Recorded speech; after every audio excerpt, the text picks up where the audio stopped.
My wife put her ex's name on our son's birth certificate. Her reason? He's not your son. Now are you going to stay and be a dad, or leave and pay? I win either way. She miscalculated. My ex-wife gave our son a different name on the birth certificate, her ex-boyfriend's. When I confronted her, she sneered. Yeah, he's not even yours. What are you going to do? Divorce me? This is a no-fault state. I'm taking half. Loser. I didn't say a word. I just ordered a DNA test, hired the best lawyer I could find, and started packing. A few months later, she was homeless and begging outside my apartment building. I am still trying to process how a single piece of paper blew up my entire life. It had been only a few days since my son was born. My wife, Chloe, 32F, was discharged from the hospital yesterday, and I was organizing the mountain of paperwork. Birth certificate, insurance forms, the usual new parent chaos. That's when I saw it. The name on the birth certificate wasn't Ethan Cole, the name we had chosen together. Instead, it read Ryan Hudson Cole. Ryan. The name hit me like a physical blow. That was her ex's name. Chloe, what's this? I asked, walking into the bedroom where she was resting with the baby. The birth certificate says Ryan, not Ethan. She glanced up from her phone. Oh yeah, last-minute change of heart. Ryan sounds more distinguished. Ryan, as in your ex-boyfriend? A flicker of something cold passed over her face, replacing the soft exhaustion of new motherhood. I'm surprised you caught that so quickly, she said with a small, ugly laugh. Why would you name our son after your ex? Because he's not our son, Liam. He's Ryan's son. The world seemed to tilt on its axis. What? You heard me, she said, her voice chillingly calm. The baby isn't yours. Ryan and I have been seeing each other for about a year. I just stared at her, the blood pounding in my ears. So, what are you going to do about it? Divorce me? She laughed, a harsh grating sound. This is a no-fault state. I get half of everything either way. The house, your savings, plus child support. She turned her attention back to her phone. Stay and play, Daddy, or leave and pay. Either way, I win. I didn't scream. I didn't throw things. I just turned around and walked out of the room. My first call was to a DNA testing lab. They could get me in the next day. My second call was to a law firm specializing in contentious divorces. The receptionist heard the sheer urgency in my voice and squeezed me in for a consultation that same afternoon. My lawyer, Ms. Albright, was exactly who I needed. Sharp, direct, and strategic. A no-fault state doesn't mean what your wife thinks it means, she explained after I laid out the whole sordid story. It simply means you don't need to prove wrongdoing to get a divorce. It absolutely does not guarantee her half of your assets, especially when there's clear evidence of fraud. Fraud, the word hung in the air. Paternity fraud, she clarified. Knowingly putting your name on the birth certificate of another man's child is fraud. Her admission about taking half your assets demonstrates clear intent. We can definitely work with this. Ms. Albright laid out a clear plan. Get the DNA test. Gather all financial records, especially proof of assets I owned before the marriage. Secure any valuables and irreplaceable personal items. Find a new place to live. And most importantly, she advised, do not tip your hand. Let her think she's in complete control. The more complacent she is, the stronger our position will be. A few days later, the DNA test confirmed the devastating truth. The child wasn't mine. I spent the next week quietly moving my most important documents and possessions into a secure storage unit, signing a lease on a new apartment, and meticulously documenting our finances. Our house was purchased primarily with funds from a small tech startup I had sold before we were married. Ms. Albright confirmed this was a critical detail and instructed me to gather every document proving the source of the down payment and subsequent mortgage payments. A week later, while Chloe was at a postnatal checkup with her mother, I set the plan in motion. The movers arrived early in the morning, efficiently packing my pre-marriage furniture and all my personal belongings. By noon, they were gone. I had my name removed from all the utility bills, left the divorce papers neatly on the dining room table, with a note that read, All future communication is to be directed through my attorney, and drove to my new apartment. The sense of calm that washed over me was surreal. This was not the reaction she was expecting. Update. 3 days later. It's been a whirlwind. Thanks for all the supportive comments and messages. It's reassuring to know I'm not crazy for reacting this way. Chloe got home from her appointment around 2 p.m. on Wednesday. According to my former neighbor, Mr. Henderson, who texted me, the screaming started about 15 minutes later. Then, the floodgates opened. Over 20 missed calls and dozens of texts before I blocked her number. I read a few. What the hell did you do? You can't just leave like this. This isn't how it was supposed to go. You were supposed to stay and support us or pay from a distance, not fight. You will regret this. She then started emailing. As per Ms. Albright's advice, they were filtered into a special folder. Don't delete anything. Don't respond. Document everything. The panic in her messages was palpable. She never expected me to find out so soon, never expected me to leave without a word, and she definitely never expected me to fight back legally. Her entire scheme was imploding, because I refused to play the part she had written for me. By evening, she had called in reinforcements. Her mother left several voicemails. Liam, this is Chloe's mother. She is an absolute wreck. You need to come home this instant and handle this like a mature adult. You have responsibilities. Responsibilities to a child that isn't mine, and a woman who deceived me in the most profound way possible. The audacity was breathtaking. By the second day, Chloe must have realized I was serious. She had her lawyer contact Ms. Albright, starting with threats. Tell your client this is not the arrangement that was discussed. He is free to leave, but he is expected to continue supporting them. If not, we will take him for everything he has. Ms. Albright's response was a masterclass in legal precision. My client never agreed to any arrangement regarding a child that is not his. We have DNA confirmation and documented admission of paternity fraud from your client. We will see you at the preliminary hearing. That immediately changed the tone. By yesterday, Chloe was emailing Ms. Albright, begging for my address, claiming she just needs to talk. When that failed, she sent her sister to my office. She cornered me in the parking garage after work. Liam, you need to go home, she pleaded. Chloe made a terrible, horrible mistake. But this wasn't how it was supposed to happen. You were supposed to leave on good terms and provide for them, not drag her through a legal battle. It's not my child. It's not my problem, I said, the full scope of their plan becoming crystal clear.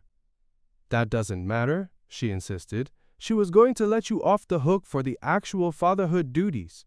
She just needs your financial support. She can't do this by herself. So that was it. My choices were to either stay and raise another man's child or leave and bankroll their life. Then why did she even tell me the truth? I asked. Because she thought you would be reasonable, her sister said, completely serious. She thought you'd understand the predicament and do the right thing. The right thing, of course, meant quietly funding her and her lover's child. The level of entitlement was staggering. Please leave before I call security, I said, my voice flat. You cold-hearted bastard, she spat, after everything Chloe has done for you. Done for me? Like having a year-long affair and trying to pass off another man's baby as mine? Ms. Albright has filed for an expedited hearing, citing the paternity fraud, though she warned it could still take several weeks to get on the court's calendar. We are also petitioning for Chloe to cover all my legal fees due to her demonstrable bad faith. The final blow came this morning. A text from a number I didn't recognize, but it was obviously Chloe. Ryan wants nothing to do with us. He blocked my number. You can't just abandon us like this. We need you.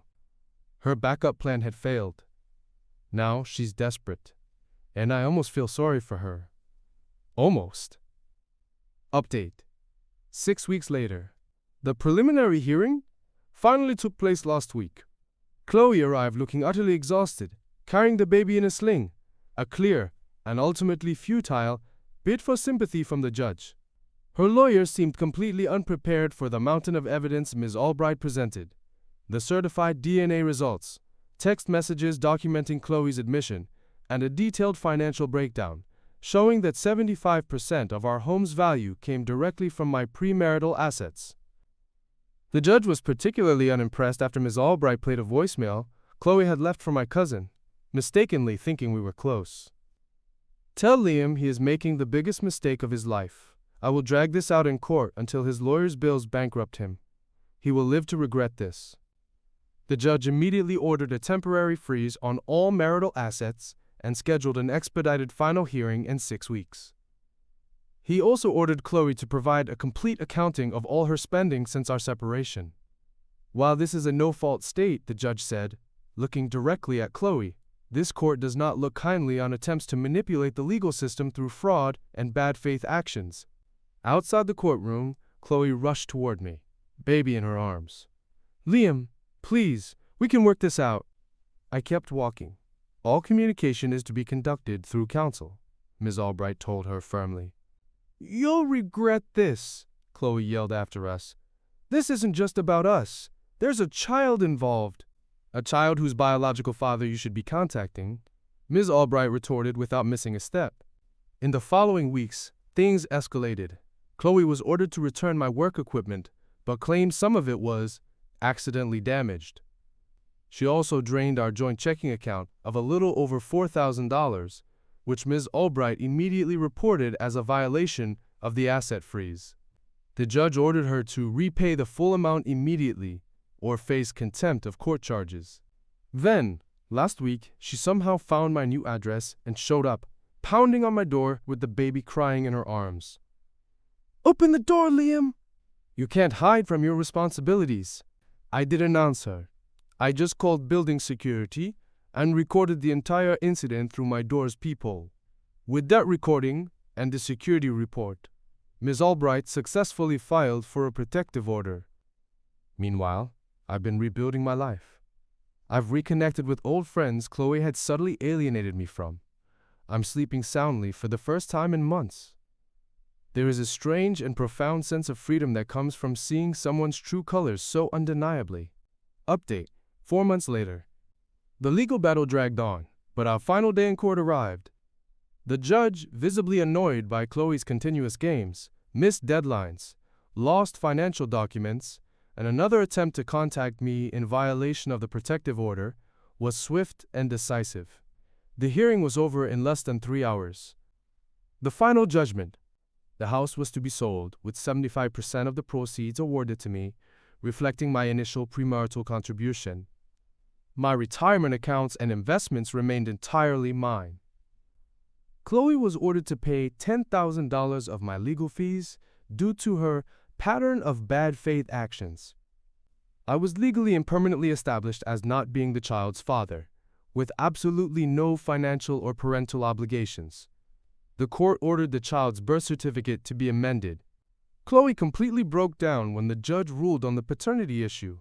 But, Your Honor, he's the only father this child has ever known. Ryan won't.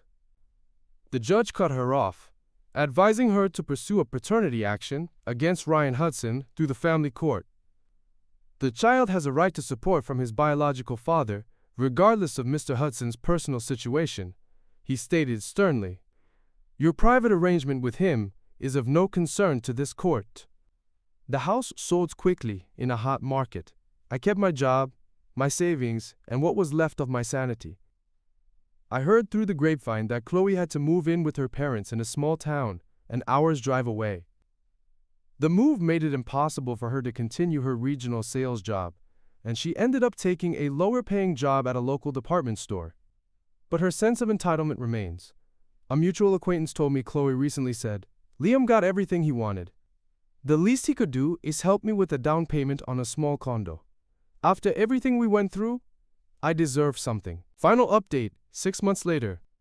Life has a funny way of coming full circle. Yesterday, as I was leaving my apartment building to meet a friend for dinner, I saw her. Chloe. She was sitting on a park bench across the street, the baby in a stroller next to her. She looked different. Thinner, her hair simply pulled back, wearing jeans and a plain sweater. She saw me, hesitated for a moment, and then crossed the street. Liam, please, she said, her voice soft. Just 5 minutes. Against my better judgment, I stopped. I lost my job last month, she began. My parents are selling their house and moving to Arizona. I have nowhere to go. I remained silent. Ryan still won't acknowledge the baby, she continued, her voice cracking. He won't even take a DNA test. He says his wife would leave him. I've applied for emergency housing, but the waiting list is months long. I've been sleeping in my car on some nights. What do you want from me, Chloe? I finally asked. Her eyes welled up with tears. Help. A loan. Anything. Maybe you know someone who's hiring or has a room for rent. I'm not asking to get back together. I know that's impossible. The baby, Ryan Jr., stirred in the stroller, and she instinctively rocked it back and forth. There was a time when seeing her like this would have shattered me, but in that moment, I felt a surprising, almost unnerving, calm. I looked at the woman who had tried to destroy my life, not with anger, but with a profound and final sense of detachment. I have nothing for you, Chloe, I said quietly. I turned and walked away. The ultimate revenge wasn't the legal victory or keeping my assets. The real revenge was that moment, standing before the person who tried to ruin me, who laughed at the thought of me fighting back, and feeling nothing but a calm certainty in my decision to walk away. She had gambled everything on the assumption that I was a weak man, a doormat. Instead, I had dismantled her scheme and rebuilt my own life. I had proven her wrong in the most fundamental way possible. I wasn't the loser she'd called me. I was a man who finally knew his own worth. And that night, I slept better than I had in years. The life she tried to steal from me is gone. The one I've built in its place is entirely my own.